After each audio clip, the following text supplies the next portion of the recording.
Indian part 2 ಸಿನಿಮಾದಲ್ಲಿ ಹೊಸದಾಗಿ ಇನ್ನೇನ್ ಮಾಡಿರ್ತಾರೆ, ಕೆಲವೊಂದಷ್ಟು ಔಟ್ಡೇಟೆಡ್ ಅಂತ ಕೂಡ ಅನ್ನಿಸ್ತು. ಇಲ್ಲಿ ಬೆರಳು ಮಾಡಿ ತೋರಿಸೋದಕ್ಕೆ ಏನು ಉಳಿದಿಲ್ಲ. ಯಾಕೆ ಅಂತಂದ್ರೆ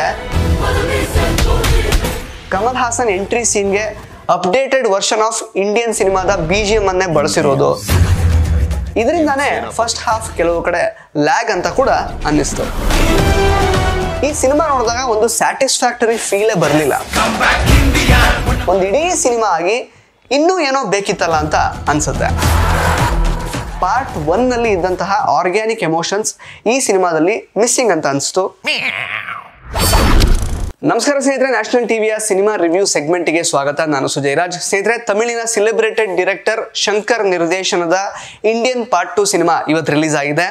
1996ರಲ್ಲಿ ಅಂದ್ರೆ ಸರಿಯಾಗಿ 24 ವರ್ಷಗಳ ಹಿಂದೆ ಇಂಡಿಯನ್ ಪಾರ್ಟ್ 1 ಸಿನಿಮಾ ರಿಲೀಸ್ ಆಗಿತ್ತು. ಕಥೆ ಮತ್ತು ಕಾನ್ಸೆಪ್ಟ್ ಅಂತ ಬಂದ್ರೆ ಇಂಡಿಯನ್ ಪಾರ್ಟ್ 1 ನಲ್ಲಿ ಆಲ್ರೆಡಿ ಒಂದು ಗೋಲ್ಡ್ ಸ್ಟ್ಯಾಂಡರ್ಡ್ ಅನ್ನ ಶಂಕರ್ ಅವರು ಸೆಟ್ ಮಾಡಿದ್ರು. ಇನ್ಫ್ಯಾಕ್ಟ್ ಆ ಕಥೆಗೆ ಒಂದು ಒಳ್ಳೆ ಕ್ಲೋಜರ್ ಅನ್ನ ಕೂಡ ಅವರು ಕೊಟ್ಬಿಟ್ಟಿದ್ರು. ಹೊಸದಾಗಿ ಇನ್ನೇನನ್ನು ಹೇಳೋದಕ್ಕೆ ಅವರು ಉಳಿಸೇ ಇರಲಿಲ್ಲ. ಹಾಗಾಗಿ ಇಂಡಿಯನ್ ಪಾರ್ಟ್ 2 ಸಿನಿಮಾದಲ್ಲಿ ಹೊಸದಾಗಿ ಇನ್ನೇನ್ ಮಾಡಿರ್ತಾರೆ ಅನ್ನುವಂತಹ ಕುತೂಹಲದಲ್ಲೇ ನಾನು ಈ ಸಿನಿಮಾ ನೋಡೋದಕ್ಕೆ ಹೋಗಿದ್ದೆ. ಶಂಕರ್ ಅವರೇ ಇಂಟರ್ವ್ಯೂ ಒಂದರಲ್ಲಿ ಹೇಳ್ಕೊಂಡಿರೋ ಹಾಗೆ ಪಾರ್ಟ್ 2 ನಲ್ಲಿ ಕಥೆನ ಇನ್ಯಾವ ರೀತಿ ವಿಭಿನ್ನವಾಗಿ ಹೇಳಬಹುದು ಅನ್ನೋದೇ ದೊಡ್ಡ ಚಾಲೆಂಜು. ಆ ಚಾಲೆಂಜ್ ಅನ್ನ ಎಕ್ಸಿಕ್ಯೂಟ್ ಮಾಡೋದ್ರಲ್ಲಿ ತಕ್ಕ ಮಟ್ಟಿಗೆ ಶಂಕರ್ ಯಶಸ್ವಿ ಆಗಿದ್ದಾರೆ ಅಂತಾನೆ ಹೇಳ್ಬೋದು. ಬಟ್ ಕೆಲವೊಂದಷ್ಟು ಅಂಶಗಳು ರಿಪಿಟೇಟಿವ್ ಅಂತ ಅನ್ನಿಸ್ತು, ಕೆಲವೊಂದಷ್ಟು ಔಟ್ಡೇಟೆಡ್ ಅಂತ ಕೂಡ ಅನ್ನಿಸ್ತು. ಅಂದ್ರೆ 1996ರಲ್ಲಿ ಇದ್ದಂತಹ ಭ್ರಷ್ಟಾಚಾರದ ಸಮಸ್ಯೆ 2024ರಲ್ಲೂ ಕೂಡ ಬದಲಾಗಿಲ್ಲ. ಬೇರೆ ಬೇರೆ ರೀತಿಯಲ್ಲಿ ಮಾರ್ಪಾಡಾಗಿದೆ, ಇನ್ನೂ ಸ್ವಲ್ಪ ಜಾಸ್ತಿ ಆಗಿದೆ ಅನ್ನೋದನ್ನ ಬಿಟ್ರೆ ಅವತ್ತಿನ ಕರಪ್ಟ್ ಭಾರತಕ್ಕೂ ಇವತ್ತಿನ ಕರಪ್ಟ್ ಭಾರತಕ್ಕೂ ಯಾವುದೇ ವ್ಯತ್ಯಾಸ ಇಲ್ಲ.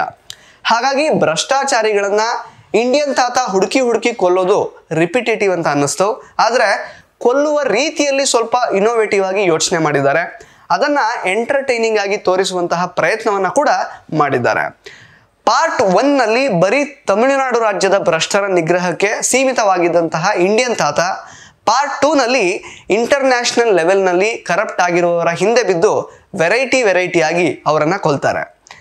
ಇನ್ನು ಮೇಕಿಂಗು ಮತ್ತೆ ಪ್ರೊಡಕ್ಷನ್ ವ್ಯಾಲ್ಯೂಸ್ ಅಥವಾ ಅದ್ಧೂರಿತನ ಅನ್ನೋ ವಿಷಯಕ್ಕೆ ಬರೋದಾದ್ರೆ ಇಲ್ಲಿ ಬೆರಳು ಮಾಡಿ ತೋರಿಸೋದಕ್ಕೆ ಏನು ಉಳಿದಿಲ್ಲ. ಯಾಕೆ ಅಂತಂದ್ರೆ ಇದು ಶಂಕರ್ ಅವರ ಸಿನಿಮಾ.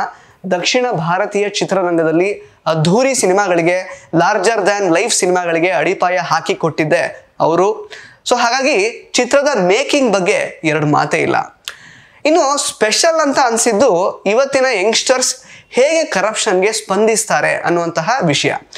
ಜೊತೆಗೆ ನಟ ಸಿದ್ಧಾರ್ಥ್ ಮತ್ತು ಫ್ರೆಂಡ್ಸ್ಗಳ ಕ್ಯಾರೆಕ್ಟರೈಸೇಷನ್, ಹಾಗೇನೆ ಅವರೆಲ್ಲರ ಫ್ಯಾಮಿಲಿಯ ಚಿತ್ರಣ ಚೆನ್ನಾಗಿದೆ. ಇನ್ಫ್ಯಾಕ್ಟ್ ಸಿದ್ಧಾರ್ಥ್ ತಂದೆ ಪಾತ್ರ ಮಾಡಿರುವಂತಹ ಸಮುದ್ರ ಕಣಿ ಚೆನ್ನಾಗಿ ಆಕ್ಟ್ ಮಾಡಿದ್ದಾರೆ. ಅದು ಬಿಟ್ರೆ ಪಾರ್ಟ್ 1 ನಲ್ಲಿ ಇನ್ವೆಸ್ಟಿಗೇಷನ್ ಆಫೀಸರ್ ಆಗಿದ್ದಂತಹ ಕೃಷ್ಣಸ್ವಾಮಿ ಅವರ ಮಗ ಪ್ರಮೋದ್ ಅಂದ್ರೆ ಬಾಬಿ ಸಿಂಹ ಈ ಕೇಸ್ನ ಇನ್ವೆಸ್ಟಿಗೇಷನ್ ಅನ್ನ ಈಗ ಮತ್ತೆ ಕೈಗೆತ್ಕೊಳ್ಳೋದು, ಕಮಲ್ ಹಾಸನ್ ಎಂಟ್ರಿ ಸೀನ್ಗೆ ಅಪ್ಡೇಟೆಡ್ ವರ್ಷನ್ ಆಫ್ ಇಂಡಿಯನ್ ಸಿನಿಮಾದ BGM ಅನ್ನೇ ಬಳಸಿರೋದು, ಹೀಗೆ ಪಾರ್ಟ್ 2ನ ಪಾರ್ಟ್ 1 ಜೊತೆಗೆ ಸ್ವಲ್ಪ ಲಿಂಕ್ ಮಾಡೋದಕ್ಕೆ ಟ್ರೈ ಮಾಡಿರೋದು ತುಂಬಾ ಚೆನ್ನಾಗಿತ್ತು. ಪಾರ್ಟ್ 1 ನೋಡಿದವ್ರಿಗೆ ಈ ಲಿಂಕ್ ತುಂಬಾ ಚೆನ್ನಾಗಿ ಖುಷಿ ಕೊಡುತ್ತೆ. ಇನ್ನು ಮರ್ಮ ಕಲೆಯಲ್ಲಿ ಬೇರೆ ಬೇರೆ ರೀತಿಯನ್ನ ಕೊಲೆ ಮಾಡುವಾಗ ಪ್ರಯೋಗ ಮಾಡಿರೋದು ಡಿಫ್ರೆಂಟ್ ಅಂತ ಅನ್ನಿಸ್ತು. ಬಟ್ ಪ್ರತಿ ಕೊಲೆಯನ್ನ ಎಲಾಬೊರೇಟ್ ಮಾಡಿ ತುಂಬಾ ಎಳೆದಿರೋದು ಕೆಲವೊಂದು ಕಡೆ ಬೋರ್ ಅನ್ನಿಸ್ತು. ಇದರಿಂದಾನೇ ಫಸ್ಟ್ ಹಾಫ್ ಕೆಲವು ಕಡೆ ಲ್ಯಾಗ್ ಅಂತ ಕೂಡ ಅನ್ನಿಸ್ತು. ಆದ್ರೆ ಸೆಕೆಂಡ್ ಹಾಫ್ ಕಂಪ್ಯಾರಿಟಿವ್ಲಿ ಫಾಸ್ಟ್ ಆಗಿತ್ತು. ಚಿತ್ರದ ಕ್ಲೈಮ್ಯಾಕ್ಸ್ ನಲ್ಲಿ ಒಂದು ಲೆಂತಿ ಆಕ್ಷನ್ ಸೀಕ್ವೆನ್ಸ್ ಬರುತ್ತೆ. ರೋಡ್ ಚೇಸ್, ಮೆಟ್ರೋ ಚೇಸ್ ಮತ್ತೆ ಪಬ್ಲಿಕ್ ಚೇಸ್, ಈ ರೀತಿ ಅದನ್ನ ಎಕ್ಸಿಕ್ಯೂಟ್ ಮಾಡಿರುವ ರೀತಿ ಚೆನ್ನಾಗಿತ್ತು. ಬಟ್ ಲಾಜಿಕಲಿ ಯೋಚನೆ ಮಾಡಿದ್ರೆ ಇದು ಹೇಗೆ ಸಾಧ್ಯ ಅಂತ ಡೆಫಿನೆಟ್ ಆಗಿ ಅನ್ಸುತ್ತೆ. ಆದ್ರೆ ಹಾಲಿವುಡ್ ಸಿನಿಮಾಗಳಲ್ಲಿ ಎಂತೆಂಥ ಫೈಟ್ಗಳನ್ನೇ ನಾವು ನೋಡಿ ನಂಬಿರ್ತೀವಿ, ಹಂಗಂದ್ಮೇಲೆ ಇದನ್ನ ಕೂಡ ನಂಬಬಹುದು ಅಂತ ಅನ್ನಿಸ್ತು. ಇನ್ನು 1996ರಲ್ಲಿ ಭಾರತ ಬಿಟ್ಟು ಅಪ್ಸ್ಕಾಂಡ್ ಆಗಿದ್ದಂತಹ ಇಂಡಿಯನ್ ತಾತ ಸುಭಾಷ್ ಚಂದ್ರ ಬೋಸ್ ಏರ್ ಕ್ರಾಶ್ ನಲ್ಲಿ ತೀರಿ ಹೋದಂತಹ ದೇಶ ಅಂದ್ರೆ ತೈವಾನ್ ನಲ್ಲಿ ವರ್ಮ ಕಲೆಯನ್ನ ಹೇಳ್ಕೊಡ್ತಾ ಇರ್ತಾನೆ ಅನ್ನುವಂತಹ ಥಾಟ್ ಚೆನ್ನಾಗಿತ್ತು. 2 ಟ್ರ್ಯಾಕ್ ಮಿಷನ್ ಐಡಿಯಾ ಕೂಡ ಚೆನ್ನಾಗಿತ್ತು.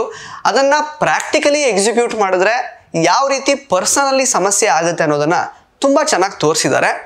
ಬಟ್ ಸಿದ್ಧಾರ್ಥ್ ಮತ್ತು ಕಮಲ್ ಹಾಸನ್ ಮುಖಾಮುಖಿ ಆಗುವಂತಹ ಒಂದು ದೃಶ್ಯದ ರೈಟಿಂಗ್ ಅನ್ನ ಇನ್ನೂ ಕೂಡ ಚೆನ್ನಾಗಿ ಮಾಡ್ಬೋದಿತ್ತು ಅಂತ ಅನ್ನಿಸ್ತು.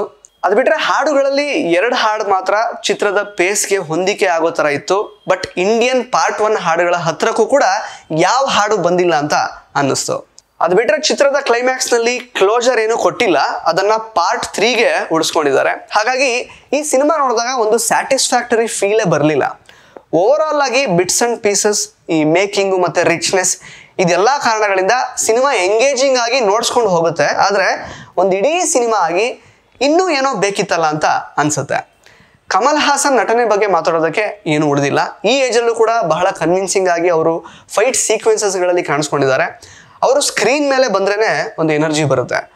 ಬಟ್ ಇಂಡಿಯನ್ ತಾತ 1996ನಲ್ಲಿ ಹೇಗಿದ್ರೋ ಈಗಲೂ ಅದೇ ಎನರ್ಜಿ ಮತ್ತು ಅದೇ ಚಾರ್ಮನ್ನು ಉಳಿಸ್ಕೊಂಡಿದ್ದಾರೆ. ಅದನ್ನು ಹೇಗೆ ಸಾಧಿಸಿದ್ರು ಅನ್ನೋದ್ರ ಬಗ್ಗೆ ಸ್ವಲ್ಪ ಟಚ್ ಮಾಡಿರ್ತಿದ್ರೆ ಚೆನ್ನಾಗಿರ್ತಿತ್ತು ಅಂತ ಅನ್ನಿಸ್ತು. ಇನ್ನು ಅದು ಬಿಟ್ಟರೆ ಸಿದ್ಧಾರ್ಥಿಗೆ ಈಗ ರಿಯಲ್ ಲೈಫಲ್ಲಿ 41 ವರ್ಷ, ಬಟ್ ಅವರು ಸಿನಿಮಾದಲ್ಲಿ ಕಾಣೋದು ಒಂದು 25 ವರ್ಷದ ಹುಡುಗನ ಥರ. ಆ್ಯಕ್ಟಿಂಗಲ್ಲೂ ಕೂಡ ತುಂಬ ಆ್ಯಕ್ಟಿವ್ ಆಗಿ ಕಾಣಿಸ್ಕೊಂಡಿದ್ದಾರೆ. ರಕುಲ್ ಪ್ರೀತ್ ಸಿಂಗಿಗೆ ಜಾಸ್ತಿ ಸ್ಕ್ರೀನ್ ಸ್ಪೇಸ್ ಸಿಕ್ಕಿಲ್ಲ. ಹಾಸ್ಯ ನಟ ವಿವೇಕ್ ಕಚಗುಳಿ ಸ್ವಲ್ಪ ಮಟ್ಟಿಗೆ ಇಷ್ಟ ಆಗುತ್ತೆ. ಬಾಬಿ ಸಿನಿಮಾ ಪಾತ್ರದ ರೈಟಿಂಗ್ ಕೃಷ್ಣಸ್ವಾಮಿ ಪಾತ್ರದಷ್ಟು ಸ್ಟ್ರಾಂಗ್ ಆಗಿಲ್ಲ. ಇನ್ನು ಬ್ರಹ್ಮಾನಂದಂ ಅವರನ್ನು ವೇಸ್ಟ್ ಮಾಡಿದ್ದಾರೆ ಅಂತ ಅನ್ನಿಸ್ತು. 3rd ಪಾರ್ಟಲ್ಲಿ ಅವ್ರು ಇರ್ತಾರೋ ಇಲ್ವೋ ಗೊತ್ತಿಲ್ಲ. ಅದು ಬಿಟ್ಟರೆ SJ ಸೂರ್ಯ ಪಾತ್ರ ಕೂಡ ತುಂಬಾ ಕಡಿಮೆ ಇತ್ತು. ಬಟ್ 3rd ಪಾರ್ಟಲ್ಲಿ ಅವರೇ ಮುಖ್ಯವಾದಂತಹ ವಿಲನ್ ಆಗಿರ್ತಾರೆ ಅನ್ನುವಂತಹ ಹಿಂಟ್ ಅಂತೂ ಇದರಲ್ಲಿ ಸಿಕ್ಕಿದೆ. ಸ್ನೇಹಿತರೆ, ಫೈನಲಿ ಇಂಡಿಯನ್ 2 ಸಿನಿಮಾ ಹೇಗಿತ್ತು ಅಂತಂದರೆ ಪಾರ್ಟ್ 1ನಲ್ಲಿ ಇದ್ದಂತಹ ಆರ್ಗ್ಯಾನಿಕ್ ಎಮೋಷನ್ಸ್ ಈ ಸಿನಿಮಾದಲ್ಲಿ ಮಿಸ್ಸಿಂಗ್ ಅಂತ ಅನಿಸ್ತು. 3rd ಪಾರ್ಟಲ್ಲಿ ಇನ್ನೂ ಇಂಟ್ರೆಸ್ಟಿಂಗ್ ವಿಷಯಗಳು ಇರುತ್ತೆ ಅನ್ನುವಂತಹ ಹಿಂಟನ್ನು ಈ ಒಂದು ಚಿತ್ರದ ಕೊನೆಯಲ್ಲಿ ಕೊಟ್ಟಿದ್ದಾರೆ. ಆದರೆ ಮುಖ್ಯವಾಗಿ ಭಾರತದ ಭ್ರಷ್ಟಾಚಾರದ ಸಮಸ್ಯೆಗೆ ಒಂದು ಲಾಜಿಕಲ್ ಪರಿಹಾರವನ್ನು 3rd ಪಾರ್ಟಲ್ಲಿ ಕೊಡ್ತಾರೆ ಅನ್ನುವಂತಹ ನಂಬಿಕೆ ಇದೆ. ಅದನ್ನು ಕೊಡದೇನೆ ಮತ್ತೆ ಇನ್ನೊಂದ್ಸಲ ಯಾವುದೋ ಒಂದು ಟೆಂಪರರಿ ಸೊಲ್ಯೂಷನನ್ನು ಕೊಟ್ಟು ಮತ್ತೆ ಇಂಡಿಯನ್ ತಾತ ವಾಪಸ್ ಬರ್ತಾರೆ ಅನ್ನೋ ಥರ ಎಂಡಿಂಗ್ ಏನಾದ್ರು ಮಾಡಿದ್ರೆ ಮತ್ತೆ ಅದೇ ಕತೆ ಅದೇ ರಾಗ ಅಂತ ಅನ್ನಿಸ್ಬಿಡುತ್ತೆ. ಸ್ನೇಹಿತರೆ, ನಿಮ್ಮಲ್ಲೂ ಕೂಡ ಸಾಕಷ್ಟು ಜನ ಇಂಡಿಯನ್ ಪಾರ್ಟ್ 2 ಸಿನಿಮಾನ ಇವತ್ತು ಫಸ್ಟ್ ಡೇ ನೋಡಿರಬಹುದು. ನಿಮಗೆ ಈ ಸಿನಿಮಾ ನೋಡಿದ್ಮೇಲೆ ಏನಿಸ್ತು, ನಮ್ಮ ರಿವ್ಯೂಗೆ ನೀವು ಎಷ್ಟರ ಮಟ್ಟಿಗೆ ಕನೆಕ್ಟ್ ಆಗ್ತಿದ್ದೀರಾ ಅದನ್ನು ಕೂಡ ಕಮೆಂಟ್ ಬಾಕ್ಸ್ನಲ್ಲಿ ಕಮೆಂಟ್ ಮಾಡಿ ತಿಳಿಸಿ. ಧನ್ಯವಾದ.